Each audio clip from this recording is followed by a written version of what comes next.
आप सभी का स्वागत है। जैसा कि हम बात कर रहे थे प्रत्येक लगन के लिए अप्रैल का जो महीना आ रहा है ये किस प्रकार से रहने वाला है। यहाँ पर आप अपना चार्ट देख सकते हैं। ये आपका लगन चार्ट कुछ इस प्रकार से रहेगा जिसमें ग्रहों की स्थितियां जो इस चार्ट में दिखाई गई हैं उसी अनुसार रहेंगी।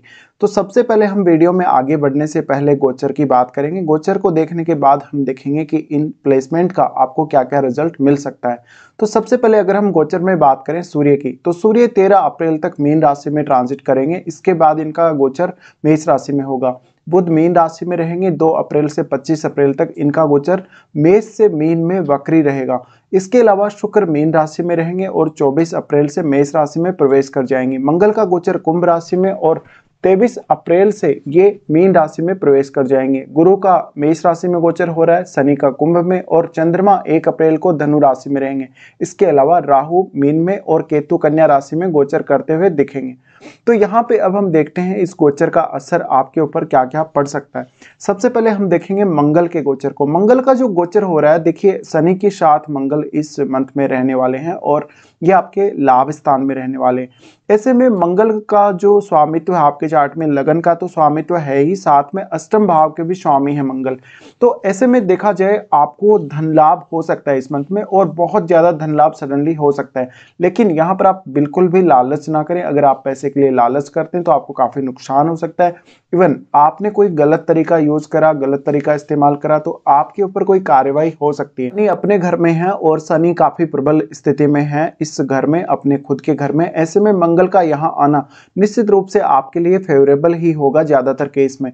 अगर आपका मंगल अच्छी स्थिति में है तो निश्चित रूप से ये मंगल आपको फायदा करवाएगा। मंगल आपके 8वें भाव के भी स्वामी है, इसलिए आपको कोई प्रॉपर्टी वगैरह का अगर मैटर चल रहा है, जैसे कोई पैतृक संपत्ति में या अपने इन-लॉज के साथ, तो वो मैटर आपका आपके पक्ष में आएगा। साथ ही साथ यहाँ पर मंगल शनि के साथ युति कर रहे हैं, तो कोई लीगल मैटर में अगर आप इस समय फंसे हुए हैं तो आप अब वहां से मुक्त हो सकते हैं। इसके अलावा मुख्य रूप से अगर आप टेक्निकल या कोई भी ऐसे फील्ड में जहां पर जैसे इंजीनियरिंग वगैरह या कोई कंस्ट्रक्शन के क्षेत्र में काम कर रहे हैं तो आपको काफी फायदा होगा। फिर ये आपका 11वां भाव जो है वो आपका नेटवर्क सर्कल है।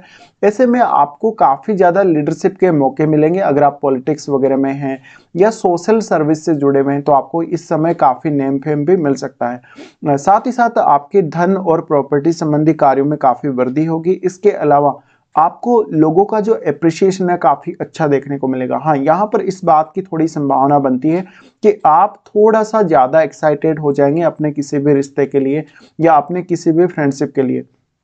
फिर देखिए यहाँ पर शनि क्योंकि काफी पहले से गोचर कर रहे हैं कुंभ राशि में और मंगल क्योंकि इस मंथ में आएंगे, तो मंगल जो है अब यहाँ से देखेंगे आपके 5वें भाव को। 5वां भाव जहां पर अभी तक शनि का दृष्टि था और काफी स्लो मूवमेंट हो रही थी पंचम भाव से रिलेटेड कार्यों में, तो अब एक काफी ज्यादा तेजी आने के चांसेस यहाँ पे पंचम भाव से जुड़े कार्यों में है।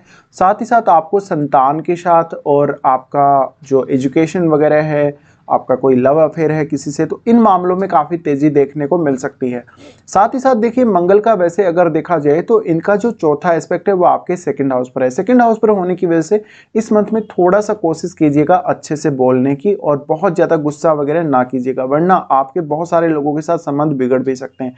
यहाँ पे मंगल का सेकंड हाउस पर प्रभाव रहना आपके लिए आपके पास जो चल अचल संपत्ति है उसको आप अच्छे से होल्ड कर पाएंगे। अगर आपको कोई प्रॉपर्टी का मैटर चल रहा है, आपस में कहीं कोई विवाद चल रहा है फैमिली में या आपके किसी और के साथ चल रहा है, तो ऐसे में उस विवाद के सुलझने के बहुत ज्यादा चांसेस हैं। साथ ही अब आपकी जो डिसीजन मेकिंग है इसके लिए वो काफी इंपॉर्टेंट हो जाती है, क्योंकि आपके लग्नेश का प्रभाव आपके पंचम भाव पर भी पड़ रहा है। साथ में मंगल का जो प्रभाव है आपके छठे भाव पर, क्योंकि यहाँ पर मंगल की दृष्टि पड़ रही है। ऐसे में आपके कार्य क्षेत्र में जितनी भी प्रकार की बाधाएं आ रही हैं, अपनी डेली लाइफ में जो भी आप समस्याएं फिलहाल देख पा रहे हैं, उनको मंगल दूर करेंगे। तो ऐसे में थोड़ा रिस्क आप जरूर यहाँ ले सकते हैं अपने डेली रूटीन के कार्यों के लिए। साथ ही देखिए यहाँ पर मंगल है वो केतु को देख रहे हैं। केतु को देखने की वजह से आप लंबे समय से किसी बीमारी से अगर ग्रस्त थे तो अब आपको उससे मुक्ति मिल सकती है।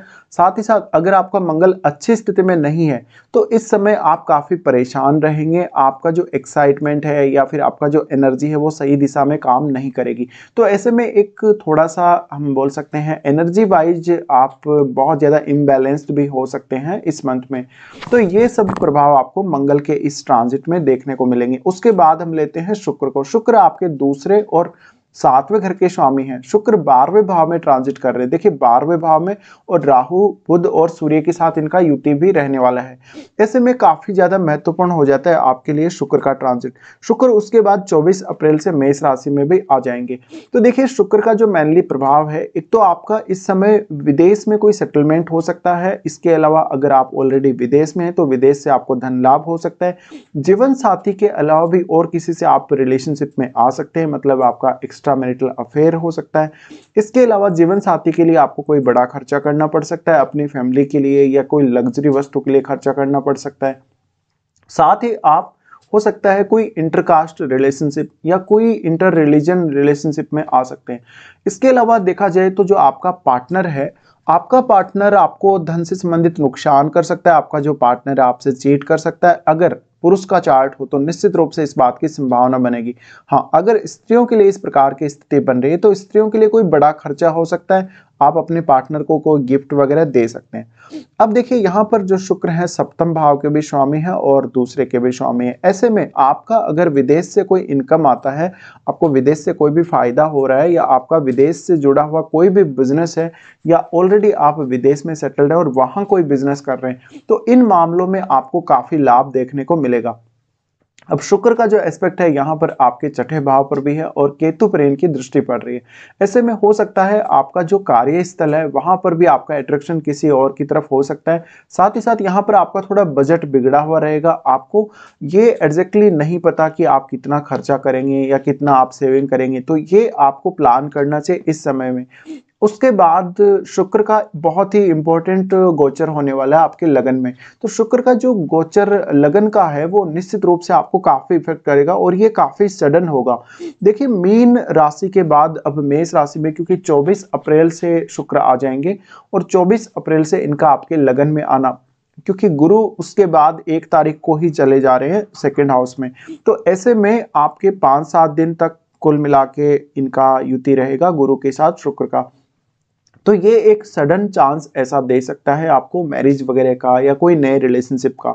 तो ऐसे में थोड़ा सावधानी रखें इस समय में। अगर आप मैरिज वैरिज करने के लिए देख रहे हैं तो आप प्लान कर सकते हैं। साथ ही आपका अगर इंगेजमेंट वगैरह हुआ है तो ये समय आपकी मैरिज के लिए परफेक्ट हो सकता है। उसके अलावा देखिए गुरु और शुक्र दोनों की दृष्टि क्योंकि सप्तम भाव पर रहेगी, ऐसे में ऑलरेडी जो लोग मैरिड हैं उनके लिए एक अच्छी स्थिति देखने को मिलेगी। आपका हालांकि पार्टनर आपके ऊपर इस मंथ में बहुत ज्यादा हावी रहने वाला है। उसके बाद हम देखेंगे बुध को। बुध आपके तीसरे और आपके छठे भाव के स्वामी हैं। बुध इस मंथ में 12वें भाव में गोचर कर रहे हैं। बुध 12वें भाव में मीन राशि में गोचर कर रहे हैं और बुध का जो प्रभाव है आपके छठे भाव पर भी है, यानी इनकी खुद की ही राशि पर। अब यहाँ वैसे अगर देखा जाए तो बुध नीच की स्थिति में है, लेकिन अपने मित्र के साथ रहने वाले और अपने सबसे बड़े अच्छे मित्र राहु के साथ भी रहने वाले। ऐसे में कुछ हद तक आपको फायदा जरूर दे सकते हैं। यहाँ पर आपकी जो डेली लाइफ में बाधाएं चल रही हैं, जो परेशानी चल रही है, जहाँ पर आपको कोई सॉल्यूशन नहीं मिल रहा, आपको कोई एनालिसिस करना है, आपको कोई कैलकुलेशन करके निष्कर्ष निकालना है, तो इस समय आप ट्राई कर सकते हैं। साथ ही साथ आपको यहाँ पर बहुत ज़्यादा प्रॉब्लम वाली स्थिति देखने को मिलेगी। आपकी जो डेली लाइफ है वो थोड़ी हार्म हो सकती है इसके द्वारा। तो यहाँ पे आपके पास ऑप्शंस बहुत ज़्यादा अवेलेबल रहेंगे, लेकिन आपको उनमें से कौन सा चुनना है, कौन सा नहीं चुनना, आपको क्या करना क्या नहीं करना, इसका चुनाव करते समय काफ़ी ज़्यादा पजलिंग स्थिति बन जाएगी। तो ऐसे में काम का ज़्यादा स्ट्रेस ना लें और परफेक्ट डिसीजन प्लान करने के लिए देखें। इसके बाद देखिए यहाँ पे हम आगे बढ़ते हैं और चंद्रमा की बात करते हैं। चंद्रमा आपके 4th लॉर्ड है और चंद्रमा का गोचर इस मंथ में स्टार्टिंग में आपके 9th हाउस में रहेगा। तो देखिए इस मंथ के स्टार्टिंग में कोई ना कोई आपकी आध्यात्मिक यात्रा, कोई आध्यात्मिक टूर आपका हो सकता है। चंद्रमा का यहाँ होना आपको काफी क्रिएटिव बनाएगा, आपको कुछ ना कुछ नया सीखने के लिए या कुछ ना कुछ नया क्रिएटिव करने के लिए प्रेरित करेगा। चंद्रमा का प्रभाव आपके तीसरे भाव पर है, ऐसे में आपका जो कम्युनिकेशन और इमेजिनेशन है काफी मजबूत रहेगा। उसके बाद चंद्रमा लगभग 2 या 3 दिन के बाद प्रवेश कर रहा है आपके 10th हाउस में। 10th हाउस में जब चंद्रमा का प्रवेश होगा, ऐसे में ये आपके कार्य क्षेत्र के लिए, आपके जॉब के लिए काफी बेहतर स्थिति बनेगी। इस समय आप अपने कैरियर के बारे में कोई सडनली नया डिसीजन लेना चाहते हैं तो ले सकते हैं। इसके बाद लगभग 5-6 तारीख के आसपास चंद्रमा जाएंगे आपके लाभ स्थान में। लाभ स्थान में चंद्रमा का जाना वैसे धन के लिए एक अच्छी स्थिति को दिखाता है। साथ ही साथ पारिवारिक मामलों में आपको काफी फायदा मिल सकता है चंद्रमा के इस ट्रांजिट में।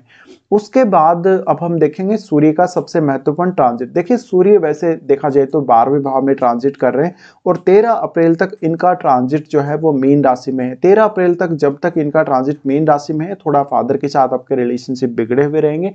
हालांकि आपको सूर्य के इस ट्रांजिट की वजह से संतान वगैरह के साथ या आपका खुद का एजुकेशन, अगर आप विदेश से कनेक्टेड हैं या विदेश जाना चाहते हैं तो अच्छा रहेगा। लेकिन यहाँ फादर को लेके आपको दिक्कतें आ सकती हैं, साथ ही साथ आपको कुछ लीगल इश्यूज का सामना करना पड़ सकता है जहां पर आपको पनिश किया गया हो गवर्नमेंट के द्वारा, या आपने कोई ऐसा काम कर दिया जिसकी वजह से आपको जुर्माना वगैरह देना पड़े।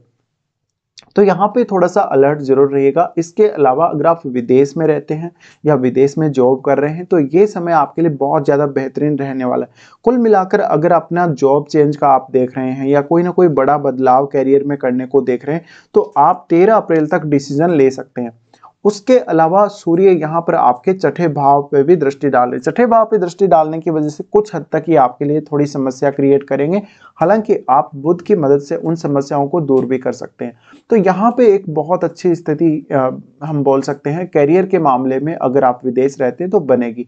उसके बाद हम यहाँ से आगे बढ़ते हैं और उसके बाद हम देखते हैं गुरु के गोचर को।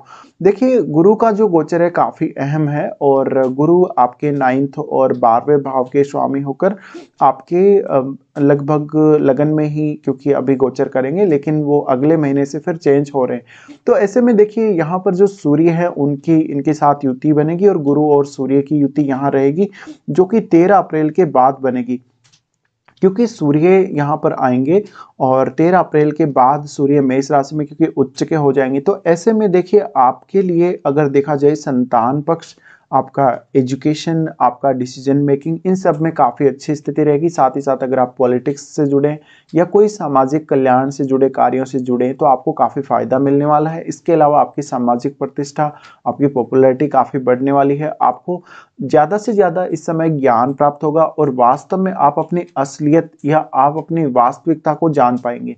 यहाँ पे सूर्य का ट्रांजिट करना वैसे अगर देखा जाए तो क्योंकि जुपिटर है वो आगे मूव कर रहे हैं काफ़ी फास्ट, तो सूर्य का जो ट्रांजिट है आपको बहुत ज़्यादा एक ऐसी लाइट देगा, एक ऐसा इंसाइट आपके अंदर क्रिएट करेगा जहां पर अब आप लगभग इस मंथ के आधे होने के बाद यानी लगभग 15 तारीख के बाद आप परफेक्टली डिसीजन मेकिंग कर पाएंगे।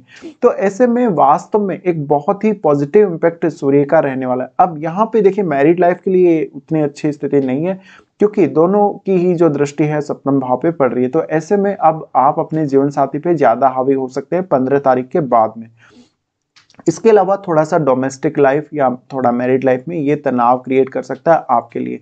उसके अलावा अब हम देखेंगे, आगे बढ़ेंगे और गुरु के गोचर को अगर हम देखें तो वैसे अगर देखा जाए तो ये समय आपके लिए विदेश में सेटल होने के लिए हो सकता है। आप अगर मैरिज करना चाहते हैं तो मैरिज का बहुत अच्छा चांस बन रहा है गुरु के ट्रांजिट से।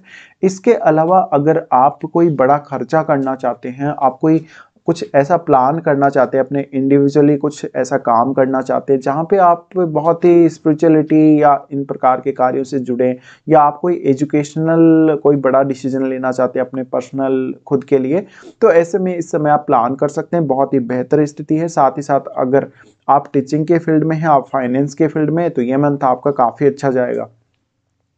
इसके बाद हम देखते हैं शनि के ट्रांजिट को। शनि देखिए आपके 10वें और 11वें भाव के स्वामी बनते हैं और शनि आपके 11वें भाव में ट्रांजिट कर रहे हैं। जैसे कि तो शनि आपके 11वें भाव में ट्रांजिट कर रहे हैं, जैसे कि अभी हमने जब मंगल की बात की थी उस समय भी शनि की चर्चा हुई थी।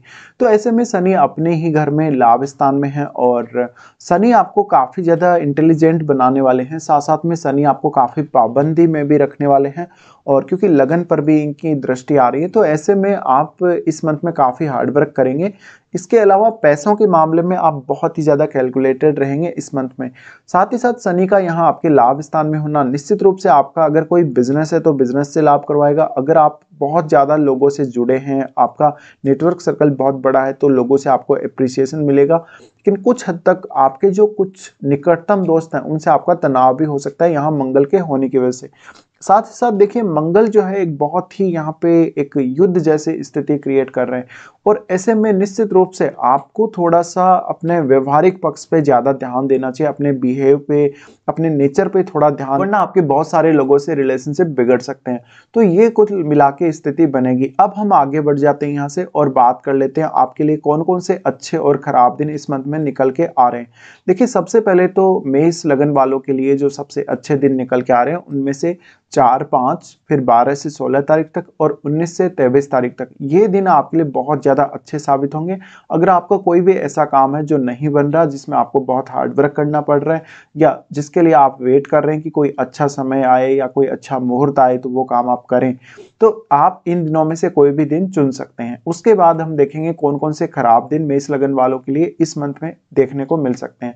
सबसे पहले देखिए चंद्रमा का गोचर जब कन्या राशि में होगा तो 24, 25 और 26 तारीख को ये स्थिति बनेगी। यहाँ पर आपको काफ़ी ज़्यादा तनाव और डेली लाइफ में काफ़ी इश्यूज का सामना करना पड़ सकता है। इन 3 दिनों में हेल्थ का कोई आपको दिक्कत हो सकता है जिसकी वजह से आपको कोई बड़ा खर्चा भी करना पड़ सकता है। इसके अलावा आपको अपने बॉस के साथ और अपने जो आपके साथ जो काम करने वाले लोग हैं, अपने जो कलीग्स हैं, उनसे बना के रखना पड़ेगा। चंद्रमा का गोचर जब वृश्चिक में होगा तो 2, 3, 29 और 30 को ये समय आपके लिए काफी ज्यादा मानसिक तनाव और चिंता का रहेगा। इस समय आपको काफी नुकसान हो सकता है। आपके धन संबंधी या प्रॉपर्टी संबंधी स्थितियों में अचानक कोई बड़ा परिवर्तन आ सकता है, या तो आपको कोई बहुत बड़ा नुकसान या फिर बहुत बड़ा कोई प्रॉफिट हो सकता है। साथ ही चंद्रमा का गोचर जब मीन राशि में होगा तो 10 और 11 को ये 2 दिन आपके लिए काफी खराब रहने वाले हैं। ऑलमोस्ट आपके सारे के सारे जो डिसीजन है वो गलत हो सकते हैं। इसके अलावा मेनली कोई बहुत बड़ा डिसीजन हो फ्यूचर के लिए तो आप इन दिनों में ना लें। 10 और 11 को कुछ ऐसी स्थिति बनेगी जहां पर आप वास्तव में बहुत ज्यादा परेशान रहने वाले हैं। आप बहुत ज्यादा लो कॉन्फिडेंस फील करेंगे इन 2 दिनों में। तो ये आपके लिए कुछ खराब दिन है जहां पर आप अलर्ट रह सकते हैं और अपनी जो प्लानिंग्स है उनको परफेक्टली कर सकते हैं। तो फिलहाल वीडियो देखने के लिए धन्यवाद।